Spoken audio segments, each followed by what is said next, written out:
I definitely am motivated to bake. I love to bake. I grew up baking with my grandma and my mom. They're both phenomenal bakers. And it was just something really fun to do with them and to get to learn about them and to bond with them over. So now I feel like I'm following in their footsteps by baking more. And hopefully if I ever have kids down the road, I can teach them to bake too. And it's something that we can do together. And maybe one day they'll be on a virtual baking competition too. Just pass the torch.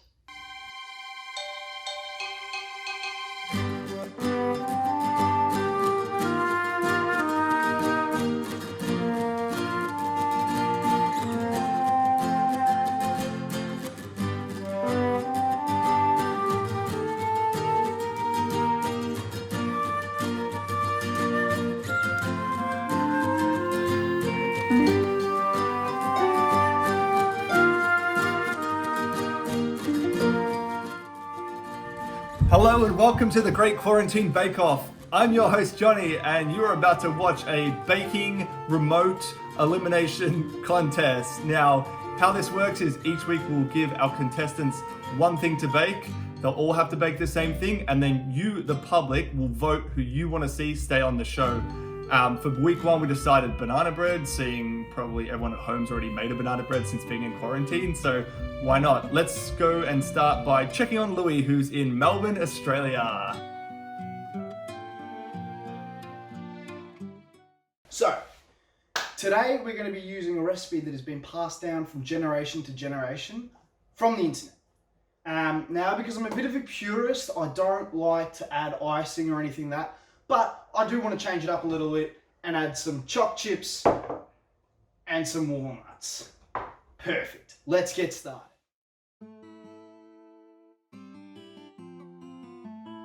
I think I'm most nervous about letting down my family in this competition. I'm not ready to bring shame and dishonor upon my house. Let's cross the ocean to visit our other Australian contestant who's currently quarantined in San Diego. Okay, so next we're gonna get 1 cup of butter and we're gonna melt that. So I'm just gonna put it into a bowl and then chuck it in the microwave for a couple of minutes, or like 30 seconds, what am I saying? Okay.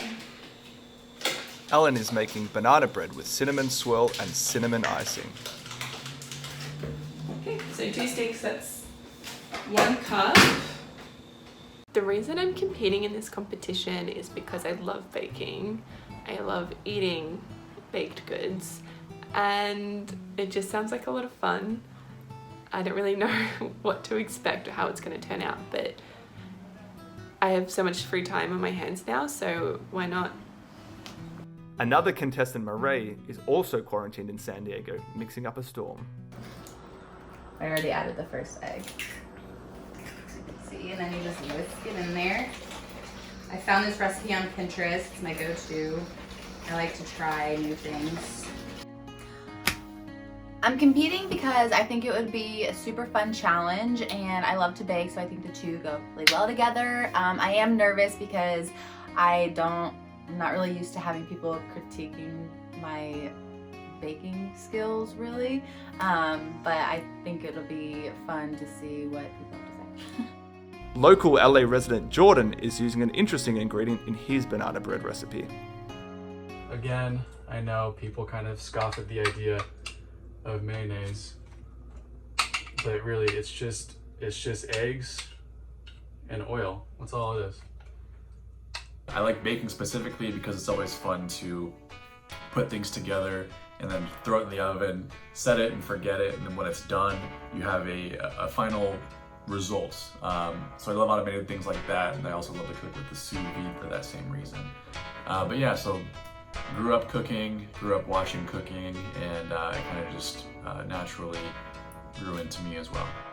In Charlotte, Megan is preparing her other key ingredient for her banana bread.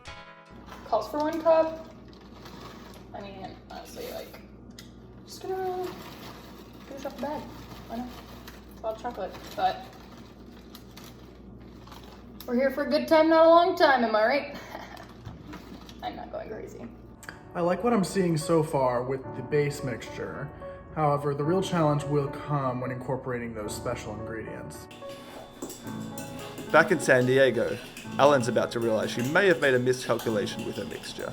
I feel like this could benefit from adding another tablespoon of butter because it's still a little dry.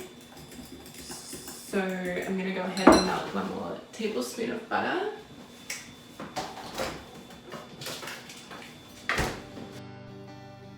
On the other hand, Jordan's about to explain why he's preempting his issue by adding flour to his strawberries.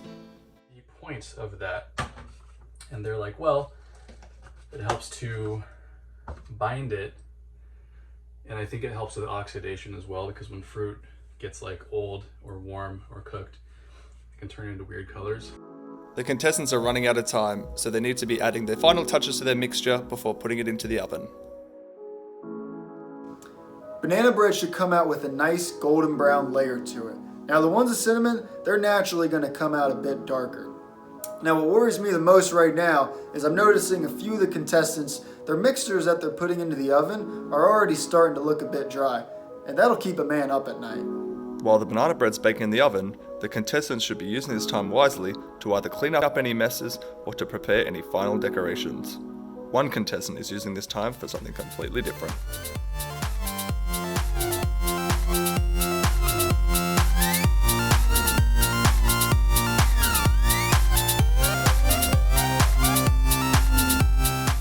As the baking time comes to an end, the bakers now must remove the food from the oven.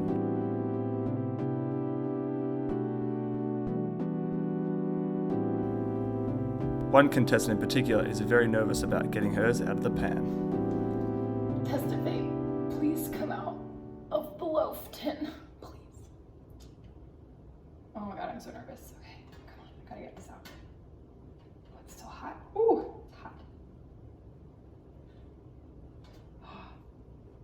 Oh, beautiful.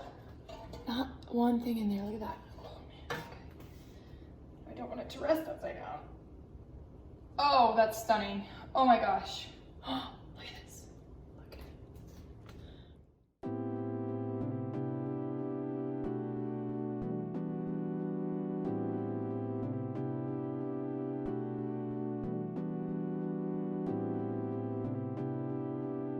Okay, so the contestants have finished baking, and now we're going to move on to the judges. Now, these judges are hand-picked by myself. They are all #1 rated judges in their own household.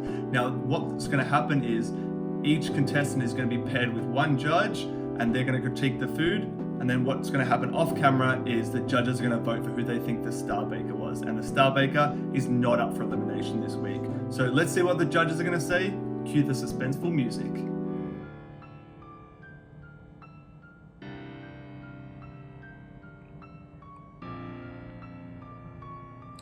So this banana bread looks very good. You can tell it's moist. The knife, will glide cleanly through the loaf, so that's nice. In addition, there are a lot of chocolate chips suspended throughout, and that's very great. Chocolate and banana go very well together. And finally, with the decoration, I like the idea of showing what's in the loaf by putting fresh banana on top. I would just caution the use of fresh banana for decoration, as it will oxidize and turn brown rather quickly.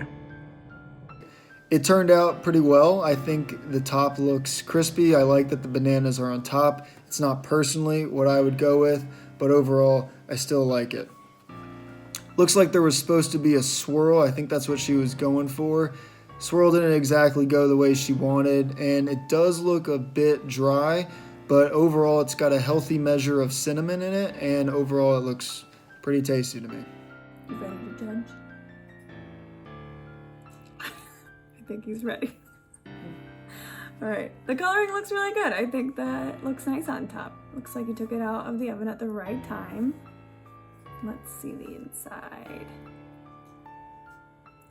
Yeah, oh yeah, I think that looks good. I think it is moist, but you're gonna get that because you added in that strawberry, and I think because you have fresh fruit in there, it's supposed to be like that. I would eat it, so would you? He'd eat it. Okay, on first appearance, great mustache, great shirt. Keep it up. going off of the aesthetics of the bake, it looks like a nice even bake. Once you get the knife going, looks like you really had to work there to get that in.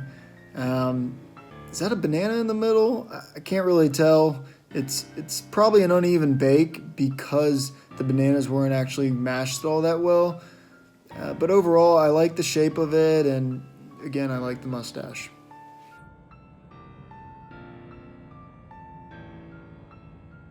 So this banana bread looks very good. First of all, the addition of cream cheese frosting I think is a great touch. Cream cheese tends to have a little bit of a tartness, which I think would complement the spices in the banana bread. And the actual crumb looks moist. The knife glides cleanly through. And also the spices in the middle are almost swirled. You can see a nice distribution. So that's great as well. Finally, with decoration, I mean, the piping is great for the frosting on top, and the addition of the fondant bananas is a nice touch as well.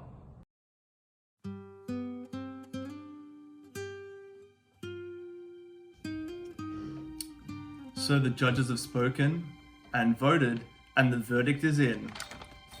The star baker for week 1 is Ellen. Congrats, Ellen. You are not up for elimination, which means, unfortunately, the other 4 contestants are. So what we need you, the public, to do is vote for who you want to see stay on the show.